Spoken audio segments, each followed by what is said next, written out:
सभी को नमस्कार। मैं आपके साथ आपकी अपनी ज्योतिषाचार्य कंचन शर्मा एक बार फिर से आपके अपने चैनल पर हार्दिक स्वागत करती हूँ। आज की वीडियो में हम गुरुदेव के मार्गदर्शन में ये जानेंगे कि रविवार का व्रत किस किस व्यक्ति को करना चाहिए, इसका पूरा विधान क्या होता है। आज हम गुरुदेव के मार्गदर्शन में रविवार के व्रत की पूरी विधि जानने का प्रयास करेंगे। तो गुरुदेव के अनुसार ऐसे व्यक्ति जिनको मान सम्मान नहीं मिलता, ऐसे व्यक्ति जिनको बार बार बदनामी का सामना करना पड़ता है, ऐसे व्यक्ति जिनको स्किन से संबंधित यानी त्वचा से संबंधित कोई ना कोई डिजीज लगी रह जाती है, ऐसे व्यक्ति जिनको नेत्रों से संबंधित तकलीफ बनी रहती है, ऐसे व्यक्ति जिनको पेट से संबंधित तकलीफ बनी रहती है, ऐसे व्यक्ति जो नमक बहुत ज़्यादा या एक्स्ट्रा नमक खाते हैं, तो इसका मतलब है कि उनके सूर्य कमज़ोर हैं। और इसके अलावा ऐसे व्यक्ति जिनको पुरुषों का सहयोग नहीं मिलता, तो उनके भी सूर्य कमज़ोर होते हैं। इसी चीज़ को आप ज्योतिषीय दृष्टिकोण से भी देख सकते हैं। तो यही स्थितियां हमें ज्योतिषीय दृष्टिकोण में भी मिलती हैं जो हमें गुरुदेव ने मार्गदर्शन किया। तो अब हमें दूसरा ये जानना है कि ये व्रत कितने करने चाहिए। ये व्रत 12 की संख्या में किए जाएंगे। या तो आप 12 व्रत का इसमें आप संकल्प ले सकते हैं, या फिर आप 12 महीनों का संकल्प ले सकते हैं, या फिर आप 12 वर्ष तक का भी संकल्प आप इसमें ले सकते हैं। अब अगला आता है कि इससे संबंधित पेड़ पौधे कौन से हैं। आक का पेड़ और बेलपत्र का पेड़ ये सूर्य को गवर्न करते हैं। तो अगर आप इस व्रत का नियम उठाते हैं तो आपको या तो ये 2 पेड़ लगाने चाहिए, या फिर आप इनकी कहीं पर भी हों तो आप इनकी सेवा ज़रूर करें।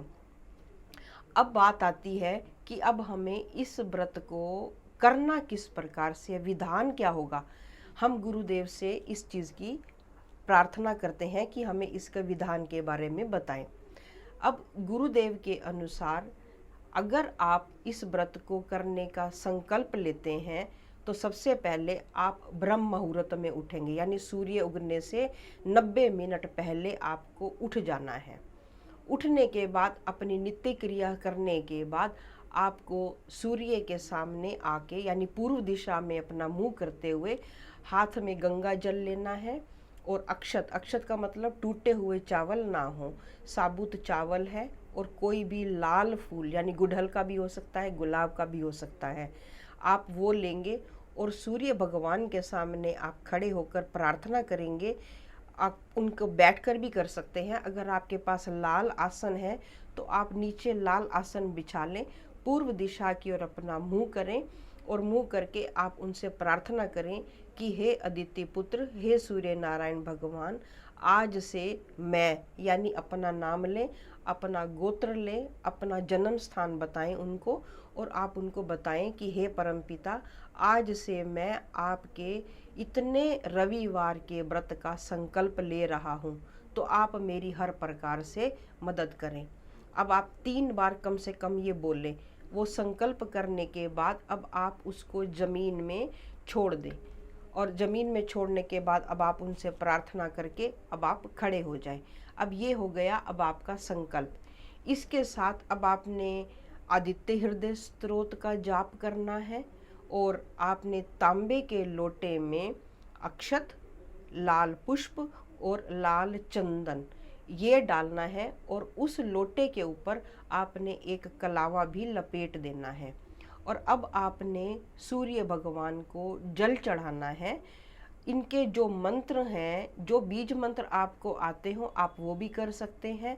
ओम घृणी सूर्याय नमः, ओम अदिति पुत्राय नमः, ओम भास्कराय नमः, ओम भानवे नमः, ओम रविये नमः, ओम मित्राय नमः। यानी आप इनमें से किसी भी मंत्र का जाप करते हुए किसी भी एक बीज मंत्र को आप ले लें और आप उनको सूर्य भगवान को जल दें।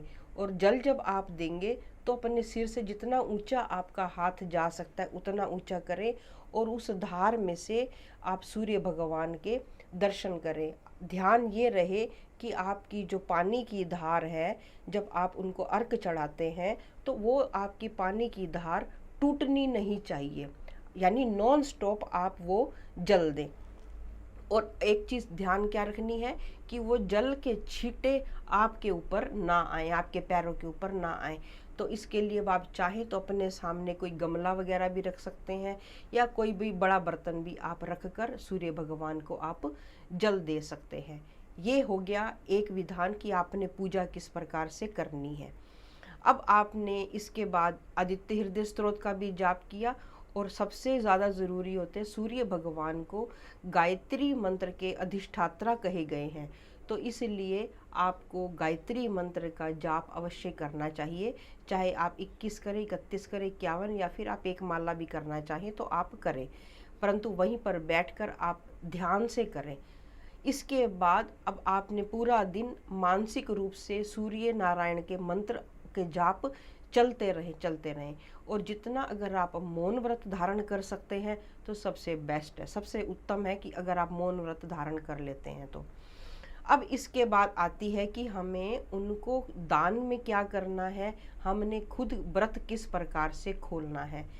ये व्रत खुलता है सूर्य अस्त से पहले पहले व्रत खोल लेना चाहिए। अब हमें इस व्रत में खाना क्या होता है, इसमें गेहूं से बनी हुई कोई भी चीज़ आप खा सकते हैं। चाहे तो आप दूध रोटी खा लें, दही रोटी खा लें, या गेहूं के आटे से बना हलवा खा लें, या गेहूं के आटे से बना कोई चूरमा वगैरह बनाकर भी आप खा सकते हैं।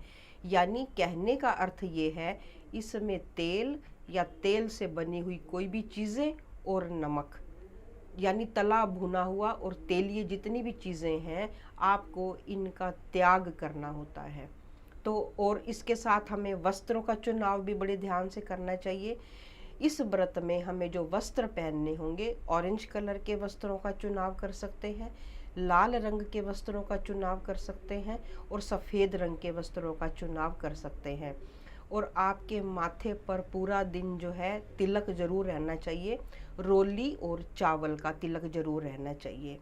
और इसके साथ एक और चीज़ बताती हूँ मैं आपको, ये जो है हमारी तीसरी ये वाली उंगली, ये सूर्य की उंगली कही गई है, और ये हमारा सूर्य माउंट है।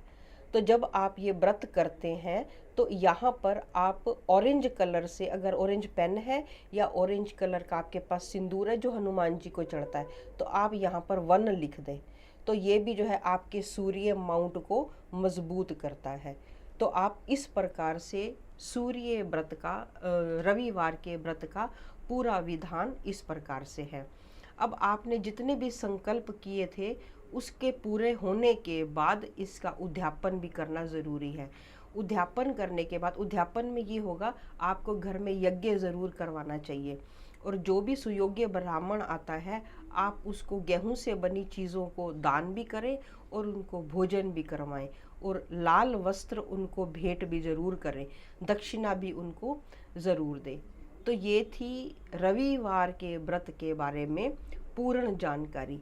यदि आप इसके अलावा कुछ और भी जानना चाहते हो तो आप कमेंट करके ज़रूर बताएं, और ये जानकारी आपको किस प्रकार से आपके लिए, आपके मित्रों के लिए, आपके सभी वेल विशर्स के लिए किस प्रकार से ये सहयोगी हुई, तो इस बारे में भी हमें ज़रूर बताएं। इस जानकारी को मित्रों के साथ शेयर करना बिल्कुल ना भूलें।